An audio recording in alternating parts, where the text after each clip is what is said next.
Котенок пытался спасти свою маму. Вы не поверите, что дальше сделали строители. Дорогие зрители, напишите в комментариях, где вы находитесь. Нам правда интересно узнать, из какого вы города. Приятного просмотра! В прибрежном промышленном городе, вытянувшемся вдоль старых доков и ржавых ангаров у подножия выжженных солнцем возвышенностей, строительство нового жилого массива велось без остановки, днем и ночью, и для местных жителей гул кранов, резкие удары металла и монотонный рев бетономешалок давно стали привычной частью повседневной жизни. Утром их будили тяжелые грузовики, вечером воздух наполнялся терпким запахом нагретого асфальта, цементной пыли и соленого моря. Но все знали, что эта стройка — важный проект, от которого зависели рабочие места, будущее района и надежда на обновление давно заброшенной территории. Но никто не мог предположить, что именно здесь развернется история, которая звучала бы как выдумка, если бы ее не видели своими глазами десятки свидетелей. Во главе стройки стояла Елена Монтоя, инженер-строитель с почти 20-летним опытом. Женщина строгая, собранная и требовательная, но при этом удивительно внимательная к людям.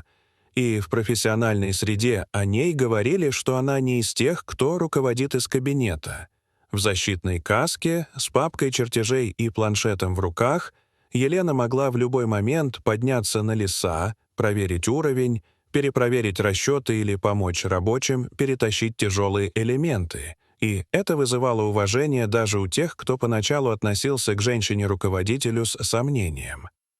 Она была уверена, что людям нужна не только зарплата, но и простое человеческое отношение, поэтому находила время на мелочи. Кому-то приносила воду в жару, кого-то подбадривала словом, с кем-то просто перекидывалась парой фраз, и иногда одной ее спокойной улыбки хватало, чтобы уставший рабочий снова брался за дело с новыми силами, из-за чего атмосфера на стройке заметно отличалась от других объектов. Меньше раздражения, меньше криков, больше взаимного уважения.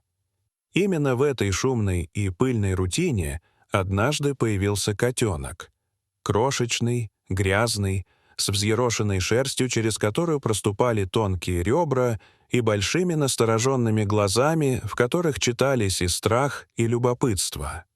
Рабочие лишь отмахнулись, таких животных в городе было немало, и никто не ожидал, что он задержится, но котенок не ушел, он осторожно подходил к людям, терся о сапоги, останавливался, будто прислушиваясь, проверяя, не прогонят ли его, и первой, кто опустился рядом с ним, была Елена, которая тихо сказала, что на стройке опасно, но она постарается помочь.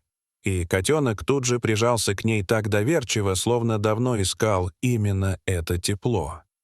Его назвали Марио, и с этого дня жизнь стройки незаметно начала меняться.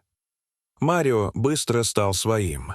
По утрам он сидел у ворот, встречая рабочих, днем грелся на солнце между штабелями арматуры, вечером провожал людей к выходу, иногда таскал в зубах клочки бумаги или веревки, будто тоже участвовал в работе. Суровый монтажник, Виктор, привыкший держаться от всех в стороне, поначалу прогонял котенка, но спустя пару недель признался напарнику, что когда Марио рядом, усталость переносится легче, а молодой разнорабочий Даниэль с первого дня проникся симпатией, приносил котенку еду и играл с ним на перерывах, смеясь, что тот лучше любого прораба умеет разрядить обстановку. Постепенно люди стали чаще разговаривать друг с другом, делиться историями, помогать без лишних слов, и для многих это было непривычно, потому что раньше каждый думал только о своей смене и оплате, но маленькое существо каким-то образом изменило внутренний климат площадки. Особая связь возникла между Марио и Еленой. Котенок словно чувствовал моменты, когда напряжение брало верх, подходил, терся о руку или забирался на колени во время коротких пауз, и Елена не раз говорила коллегам, что в такие минуты ей становится легче, будто кто-то незаметно возвращает ее к равновесию. То лето в городе выдалось особенно жарким и сухим, И в один из дней бригада работала над заливкой основания под новый корпус. Все шло по графику, но Елена заметила, что бетонная смесь подается слишком быстро и имеет опасно жидкую консистенцию. Она поспешила к оператору, чтобы остановить процесс, но поскользнулась на влажной балке и рухнула прямо в зону заливки. И бетон мгновенно начал обволакивать ее ноги, поднимаясь все выше. Она закричала, но шум насосов и механизмов заглушил голос. Первым тревогу поднял Марио. Котенок с отчаянным мяуканьем выскочил на открытое место, начал метаться, бегать кругами, цепляться за одежду людей, и именно его поведение привлекло внимание Даниэля, который обернулся и увидел Елену, уже почти по грудь застрявшую в густой массе.